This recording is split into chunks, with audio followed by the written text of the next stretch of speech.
forte. Estarei lendo, você apenas me ouça, ok? Gostaria que nessa parte fosse assim. Apenas coma daquilo que estarei lendo. Está em Isaías, capítulo 40, do 27 ao 31, diz assim: Por que você iria se queixar, ó Jacó? Ou chorar, Israel, dizendo: o Eterno se esqueceu de mim. Ele não se importa com o que acontece comigo? Deus responde: vocês não percebem nada, não prestam atenção. O Eterno não vem e vai, Ele permanece. Ele é o Criador de tudo. O que vocês conseguem ver ou imaginar, Ele não entra em estafa, não faz intervalo para recuperar o fôlego. Ele conhece tudo, nos mínimos detalhes. Ele fortalece os que estão cansados, renova as forças do que desistiram, pois até os jovens se cansam e desistem. Os jovens na flor da idade tropeçam e caem, mas os que esperam no Eterno renovam suas forças, abrem as asas e voam alto como águias, correm e não se cansam, andam e não ficam exaustos.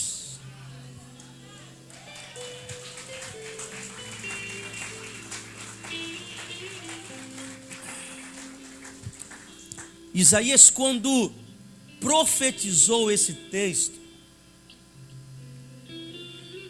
ele profetizou ao povo israelita, ao povo judeu, que naquele exato momento estavam exilados, ou seja, aprisionados, presos na Babilônia. E aquele povo já estava cativo segundo histórico, há mais de 20 anos. E Deus, conhecedor de toda aquela situação, porque muitos deles já estavam à beira do desespero, já estavam à beira da desistência da vida. Eles não aguentavam mais aquele vai e vem de sonhos, porque nos textos anteriores Deus os convida a sonhar, Deus os convida a esperar. E passa-se anos. E o povo judeu, os israelitas, não veem nada acontecendo fisicamente. Aí Deus novamente, pela sua graça, olha a graça de Deus no Antigo Testamento, vem como uma outra palavra de consolação e motivação para o povo, através novamente do profeta Isaías. Eles precisavam de Deus, precisavam da presença de Deus, assim como nós precisamos de Deus a todo instante. Independente das lutas que a gente enfrenta, independente das lutas que temos enfrentados, somos convidados por Deus, assim como Deus falou ao povo judeu, ao povo israelitas, a voltar a crer, voltar a esperar em Deus, voltar a ver Deus em cada situação, esperar em Deus. Mas esperar em Deus requer de mim e de você algumas atitudes. A primeira atitude que Deus requer do povo é: vença a dúvida. Diga comigo, mais uma vez, vença a dúvida.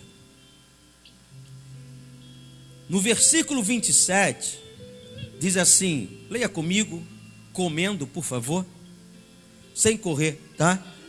Vamos. Por que você iria se queixar, ó Jacó?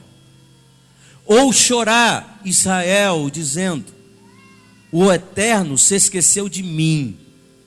Ele não se importa com o que acontece comigo?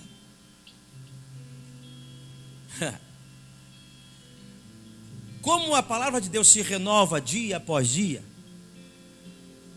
ela é muito atualizada. Algumas vezes a gente se vê nos textos bíblicos. Alguns dos questionamentos do povo antigo corresponde também ao nosso próprio questionamento, dúvidas. E assim como o povo de Israel, a espera, olha só, nos leva a uma tentação. Que tentação? A duvidar de Deus. Duvidar das palavras de Deus, duvidar das ministrações de Deus, duvidar da palavra do profeta, do pastor, da própria Bíblia. Eu sei que ninguém tem uma fé inabalável. Nenhum de nós temos. Por muitas vezes a minha e a sua fé, ela vacila. Mas mesmo que a nossa fé vacile, isso não determina quem Deus é. Deus é e pronto. Como ele disse lá no Antigo Testamento para Moisés: Moisés, eu sou. Deus é e pronto. Eu disse para alguém ontem o seguinte: ele me ligou no desespero e falou: pastor, parece que algumas vezes eu perdi a fé e Deus não vai agir. Eu falei assim: o quê? Eu disse para ele: a tua fé e a minha fé vacilam. E Deus sabe da estrutura da nossa fé. Muitas vezes a nossa fé é instável. Eu disse para ele: mas Deus, conforme diz a palavra, permanece fiel. Eu disse para ele: Deus sabe da fraqueza da tua fé. Ele conhece toda a nossa estrutura, as nossas limitações. E não serão as nossas limitações que ditará as ações de Deus. Deus, quando quer agir, age. Faz. Eu disse para ele: quando Deus nos chama a andar por fé, eu disse para ele assim: porque andar por fé beneficia a nós, eleva a nossa autoestima, eleva a nossa espiritualidade, eleva a nossa força. É por isso que a palavra de Deus manda-nos andar por fé, crescer em fé. Isso beneficia a nós mesmos. Aí Deus começa a recordar para eles, o povo israelita, que no coração dele havia ainda, apesar do pecado do povo, havia ainda um espaço especial para eles. Assim como Deus afirma para mim e para você, no coração de Deus há um espaço todo especial para você. Há um lugarzinho teu no coração de Deus.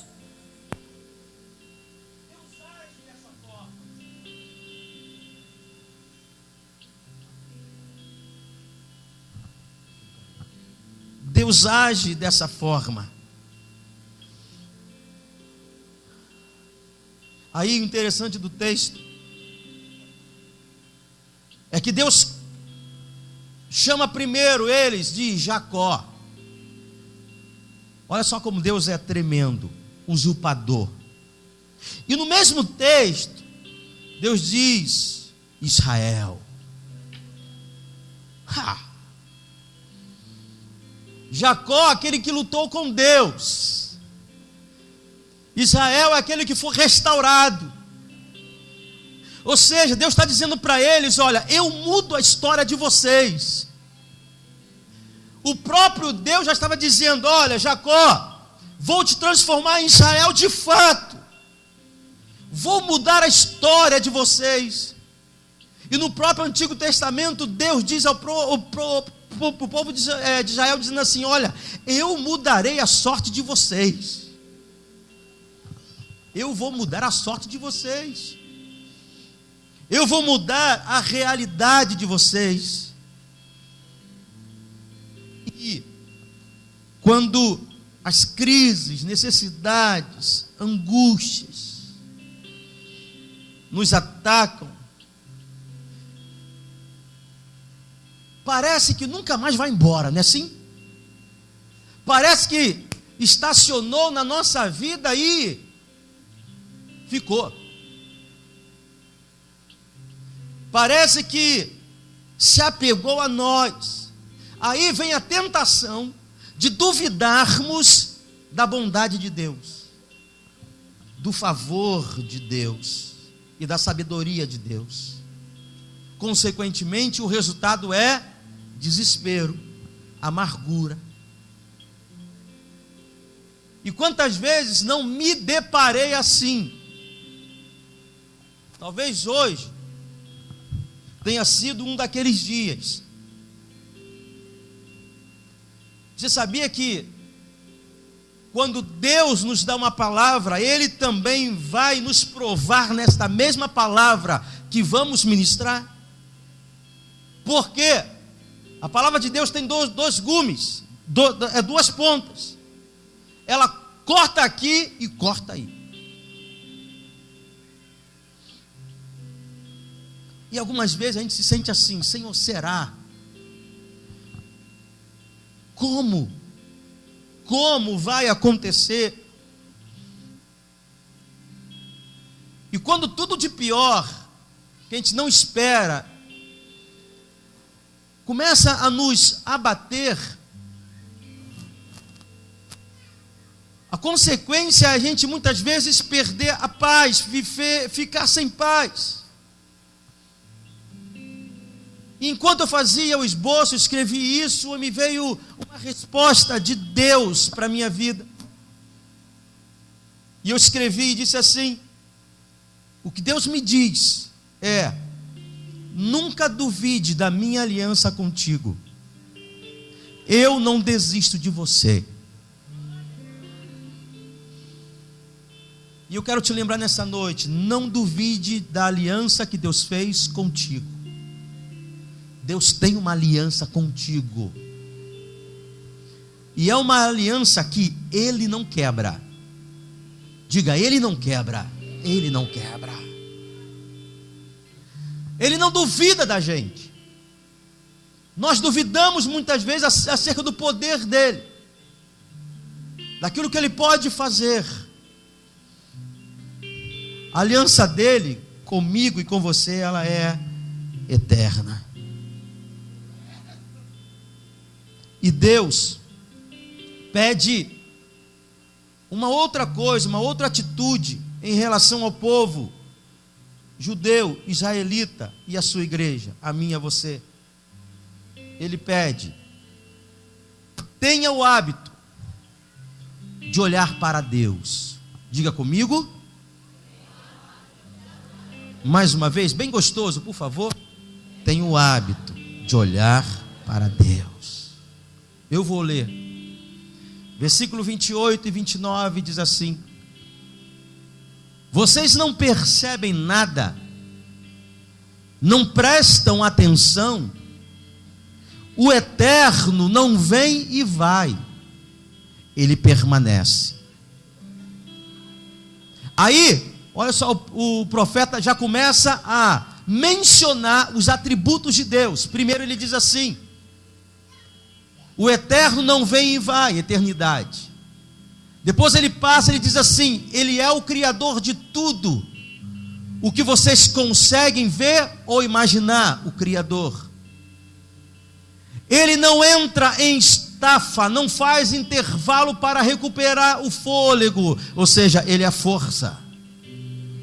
Ele conhece tudo nos mínimos detalhes. Ele conhece o contexto. Ele fortalece, ou seja, antes, ele é sábio. E ele fortalece os que estão cansados. Renova as forças daqueles que desistiram. Para manter a esperança, que ela não pode morrer no nosso coração, a gente precisa, de uma vez por todas, aprender a olhar para o lugar que é mais importante, para o lugar que nos motiva. Eu prefiro usar essa palavra para você entender. Para o lugar que nos traz confiança, ao invés de a gente ficar olhando sempre para as adversidades, para os defeitos. O ser humano é assim, infelizmente, eu sou um deles, mas estou sendo libertado dia após dia disso. Você concorda comigo?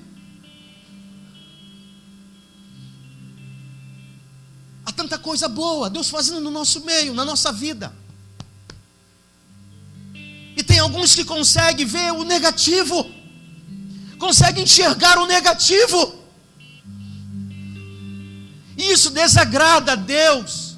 Aí Deus pede para o povo: olha, aprendam, tenham o hábito de olhar para o lugar certo. O lugar certo é Deus. O lugar certo é Jesus. Para de olhar para as circunstâncias, para aquilo que você não aprova, que você reprova. Quem faz é Deus. Quem é Deus. E Deus ensinando para eles, porque ele a todo momento, Deus tinha que tratar com eles, porque a todo momento o povo de Israel resmungava, murmurava, reclamava, jogava pedra, xingava, se amaldiçoavam. E Deus tinha que usar o profeta novamente para acordar eles. Assim como Deus muitas vezes tem que usar o profeta para acordar a sua igreja. Para de olhar para as circunstâncias, para de olhar para as adversidades, para de olhar para as crises, para de olhar para aquilo que não aconteceu, ou para de olhar para aquilo que não aconteceu segundo a tua vontade, aquilo que você acha muito negativo na sua vida. Para de olhar para aquilo que não te satisfaz. Para de olhar para circunstâncias negativas. Para de olhar para aquilo que te fere. Para de olhar para aquilo que te traz tristeza. Olhe para Deus. Olhe para Deus. Olhe para Deus. Eu peço a você, olhe para Deus.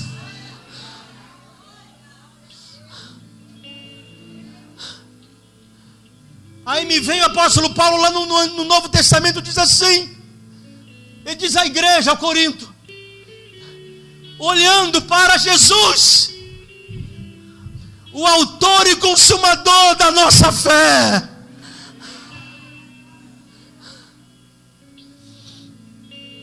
Porque nós, seres humanos impuros, infiéis, olhamos tanto para as coisas circunstanciais.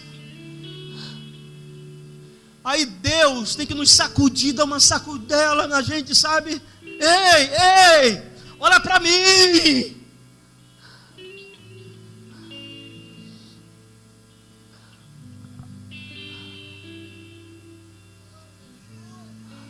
Porque olhando esses textos, escrevendo esse esboço, eu percebi o quanto, algumas vezes, eu mesmo entristeço o Espírito Santo de Deus. Quando entro no meu gabinete, sento ali, choro para reclamar, choro para resmungar. E muitas vezes isso entristece o coração de Deus, porque porque isso também é uma forma de ingratidão para com o eterno.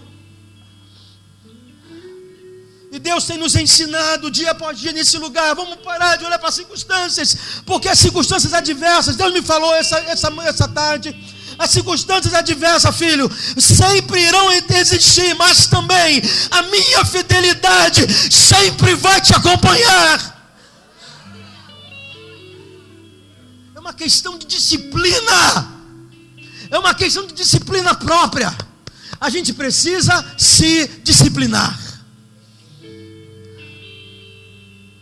Aí vem um sopro de um lado, um sopro de outro, e a gente aceita o sopro negativo, enquanto que Deus, a todo momento, como diz Davi disse isso, que ouve-se a sua voz, ouve-se a voz de Deus em todo o mundo, em toda a terra. A gente ouve a voz de Deus.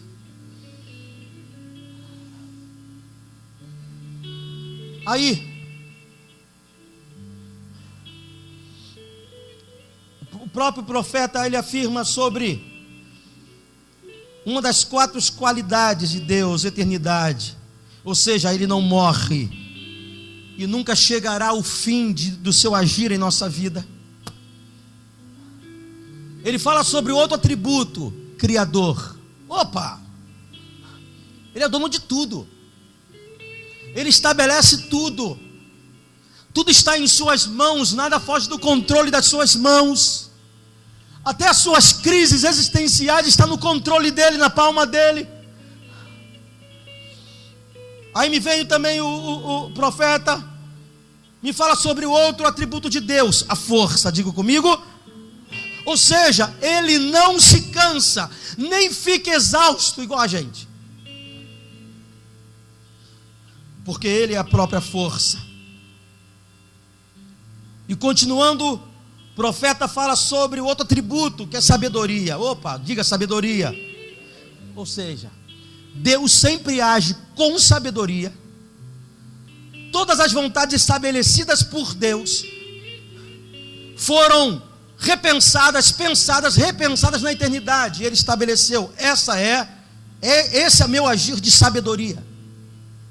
Ou seja, Deus sempre age e faz da melhor forma.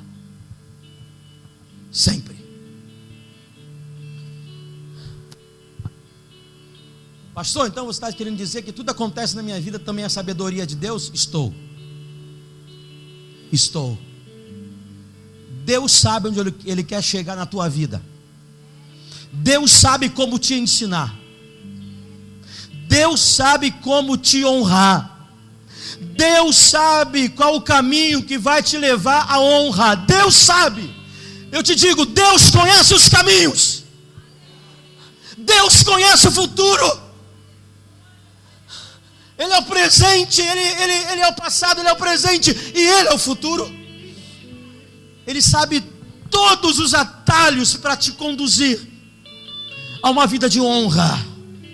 Então, até as tuas circunstâncias adversas, eu te afirmo, é sabedoria de Deus. É sabedoria de Deus. E terceiro, uma outra atitude que Deus pede ao povo, o seu povo judeu, os israelitas e a sua igreja. Ele pede: deixe que sua fé se desenvolva, amadureça. Diga isso comigo, vamos.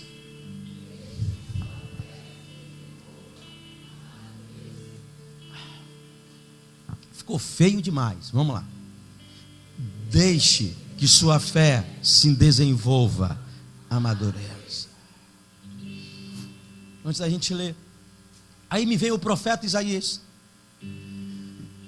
prossegue exortando ao povo judeu, desafiando a eles: olha, desenvolvam a sua fé no eterno.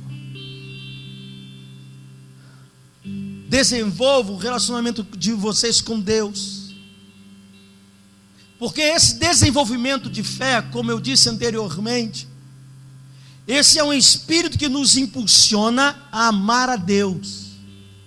a depender de Deus, independente dos problemas. Aí, o próprio Isaías, ele afirma e ensina que esperar em Deus renova as forças. Já pensou esse negócio?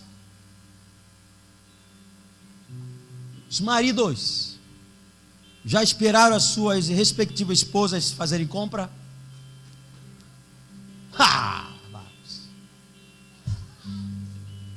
Alguém já levou, os maridos aqui eu sei que sim, já levaram suas esposas no shopping? E eu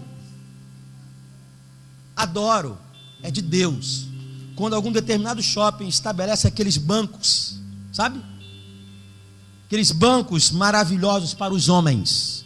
Perceba que a maioria que senta ali é homem.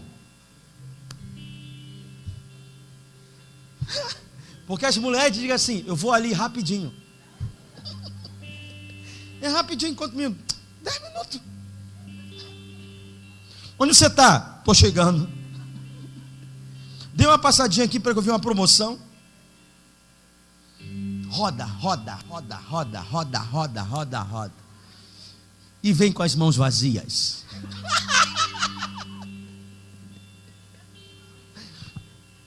Menos mal não, ela vai continuar rodando até achar alguma coisa.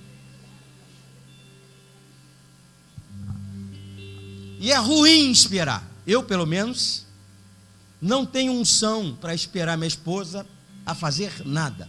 Essa unção Deus não me deu. E não quero. E não quero. Mas o profeta afirma que esperar em Deus, ao contrário de esperar as esposas ou os maridos, renova as forças.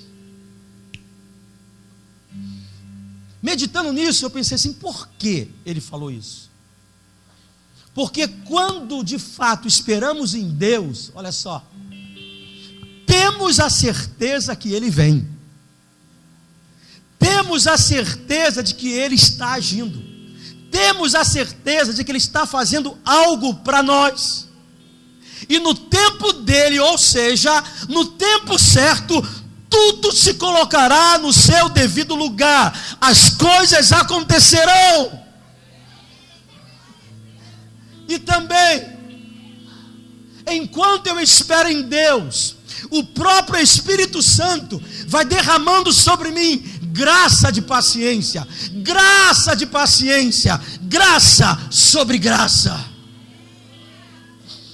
para que eu não desista nessa espera, para que eu não desista em Deus. Olha só, versículo 30 e 31, pois até os jovens se cansam e desistem. Os jovens na flor da idade tropeçam e caem, mas os que esperam no eterno renovam suas forças. A nossa própria força nunca dará conta do recado. A gente vai perder se esperarmos com as nossas próprias forças e limitações. As nossas forças pessoais, elas se esgotam. A nossa paciência se esgota. Por isso que ele pede: espere no Senhor, Ele renova as tuas forças. Filhão, Deus sabe, vou falar baixinho para você ouvir. Deus sabe quando é que realmente esperamos nele. E quando Ele vê em nós um coração voltado a Ele, Ele renova. Eu vou trocar a palavra renova por Ele anima as nossas forças. Aí passam dias, você acaba esquecendo daquela situação. O próprio Espírito renovou tanto as tuas forças, que aquilo não se tornou mais um problema, se tornou apenas uma espera, se tornou apenas algo que virá a sua vida baseada nas promessas do Senhor. Olha só, no hebraico bíblico, Jovens, presta atenção por favor. Jovens significa aqueles que estão no auge da juventude, no melhor momento da vida. E rapazes, no sentido do hebraico bíblico, significa aqueles escolhidos a dedo pelo vigor físico. Opa! Não sei se você percebeu o que o profeta está dizendo. Ele disse assim: aqueles que ainda têm vigor, aqueles que ainda têm paciência, aqueles que ainda têm força, esses mesmos, Deus vai continuar te fortalecendo. Filhão, se Deus fortalece aqueles que ainda têm vigor, força, motivação, o que ele não faz com aqueles que perderam o seu vigor? O que ele não pode fazer com aqueles que perderam o ânimo, a força, a esperança? Ele só falta te pegar no colo. Ele só falta se encarnar na sua frente e dizer: eu estou aqui, estou agindo ao teu favor. Não se desespere, renove as tuas forças em mim,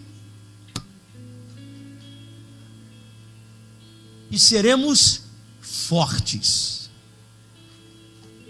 Quando esperamos em Deus, melhor, quando dependemos de Deus, as pessoas não entendem, mas passamos a ser mais fortes. Por quê? Porque o blá blá blá, o blé blé blé, o bli bli bli, ou seja, as circunstâncias, as picuinhas, as besteiras que a gente ouve, não são maior do que as promessas. Não é maior do que aquilo que ele disse para mim: filho, renova suas forças esperando em mim.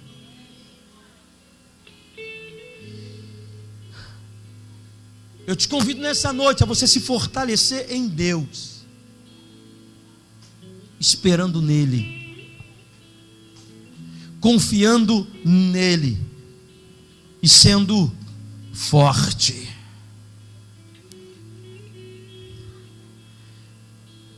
Desenvolver um espírito de fé,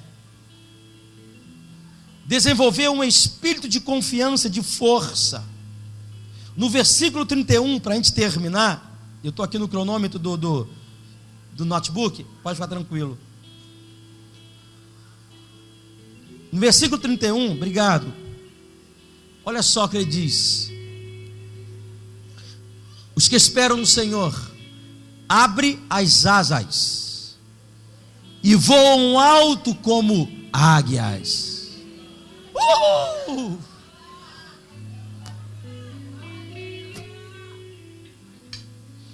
Você pode dizer isso comigo? Parou. Abre as asas aí, por favor. Abra as asas. Não, volta. Abra as asas e voam alto como águia.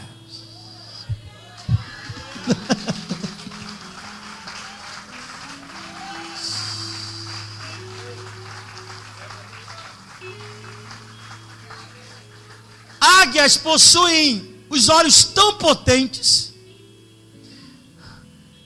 que ela pode enxergar a presa ou a tempestade, diz a ciência, os pesquisadores, que ela pode enxergar a tempestade ou a presa a quilômetros de distância.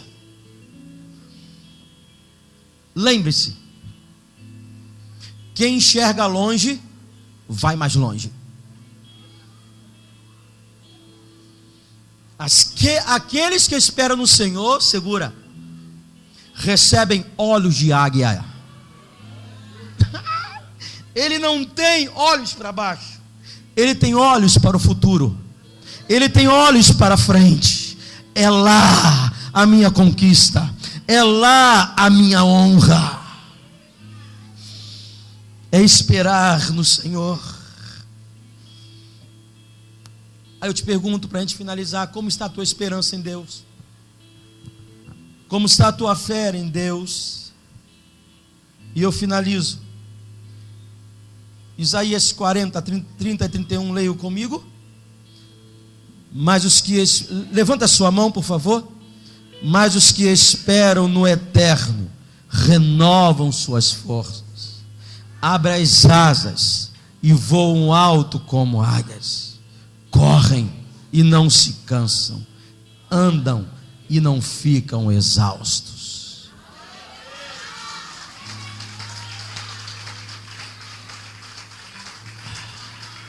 Senhor te abençoe.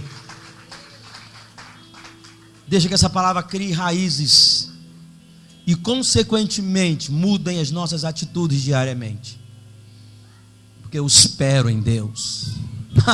Aí Davi diz assim: espero em Deus, pois um dia o louvarei. E não se esqueça, viva debaixo da graça. Que o Senhor te abençoe. Amém e amém. Vamos orar juntos? Vamos. Põe a mão no seu coração como sinal de fé, de rendição. Esquece as crianças, por favor, pode deixar à vontade. Pode deixar. Não tem problema nenhum. Não se incomode com eles. Amado Jesus, nós abrimos o nosso coração e a nossa vida e recebemos essa palavra nesta noite que não volta vazia. E eu afirmo, não voltará vazia. Ela trará benefícios à nossa vida pessoal, benefícios à nossa fé, benefícios à nossa força, benefícios à nossa esperança. Confiamos na tua palavra. Trabalha em nós, fala conosco diariamente, exalta o teu nome em nossas vidas, exalta o teu nome em nossas famílias, exalta o teu nome nos nossos caminhos, exalta o teu nome nos nossos projetos de vida. Porque, Senhor, nós esperamos em ti, porque de ti vem a resposta. Vem a resposta no tempo e no momento certo, para a glória do nome de Jesus em nossas vidas. Nós recebemos essa palavra e aguardamos, trancamos essa palavra no nosso coração, e quando vierem informações que não sejam tuas, não entrarão, porque o nosso coração está preenchido com a tua palavra, em nome de Jesus. E a igreja diz amém e amém. Mesmo sendo assim, pobre